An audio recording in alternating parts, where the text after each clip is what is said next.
Damien, I suppose in context, look, this is a France team who are number 2 in the world. They don't just want to do well on this group. They're one of the favourites to win the whole tournament outright. But it's another defeat, and it comes ahead of a massive game now on Sunday against the Dutch. Yeah, and each passing day, each passing defeat just puts more and more pressure on us as we come to the middle part of the group.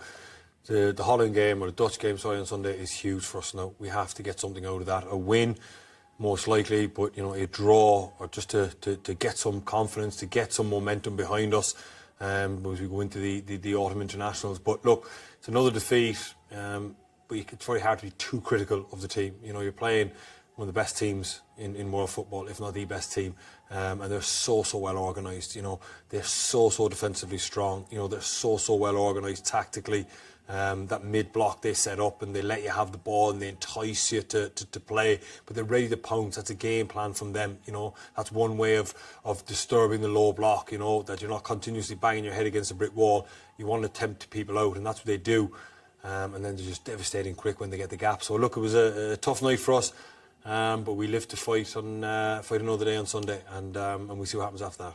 Keith, Damien mentioned the word confidence there. Just where do you assess where we're at now ahead of this game? A quick turnaround ahead of Sunday. Oh, I think their confidence will be really low. I think obviously we take into account that we're playing France, but the most telling thing for me was that we did try and play with really high energy. We tried to press in the final third for the first 5-10 minutes, and then all of a sudden Alan Brown gets a little ball played over his head. It's Theo Hernandez runs in behind, and all of a sudden we're terrified. We're not standing on the halfway line, and the Irish team just gradually got deeper and deeper and deeper, and the French started with Giroud up front. So when you've got Dembele and Mbappe on both wings, if you're going to give them that yard to say, if you're going to try and race me, I'm going to give you that yard to cover myself. If you give them that yard, they'll just put a decent ball into the box for Giroud. So very difficult. Look, there's so much class out on that pitch, but in terms of the Irish players' confidence, I'm sure Stephen, Kenny, Keith, Andrew, they're just saying, forget about it. We won't be playing France every day of the week, but look, the Dutch is not a huge drop down in class from the French either. So although Sunday has a real big feel about it, the Dutch are a very classy outfit as well, and they put grease to the sword the other night. Just on that point, Damien, yeah, we can't learn too much. Look, like we said, all the things there, France probably want to go on and win the Euros, but there isn't a huge step down in class to the Dutch. So what do we take from last night as regards the positives, or what do we need to do on Sunday to give us a better chance than last night to get a result, albeit that it's not France again?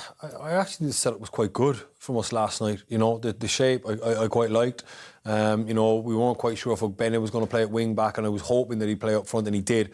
And having Ida and Ogbene up front gives you a real outlet. There's not one centre forward battling against two big centre backs. You got two, and they can share the workload. And at times they linked up reasonably well. Ida would knock one down to Ogbene, and with the advancement of the French fullbacks, so were spaces. And we marked last night, myself and Richard, that when we got down those sides, we tended to come back out, retain possession, and the French slid back in and got their shape. And then we don't have the quality and guile to break down a block like that. We just don't have that. So our best opportunity is to counter-attack, but you can't give up the opportunity to counter-attack, to come out and retain possession. The times that we had, even if there was only one Irish player in the box or one arriving late, just fizz it in there. Something good might happen. A deflection or a penalty or something. But, if you keep coming out, you're never going to break them down. So that's something you can look forward to. You can say, look, that worked really well, lads. When we won the ball back and we defended well, we sprung. But let's just be a bit more decisive. It's nitpicking, but I just think that's an opportunity for us for something to improve on.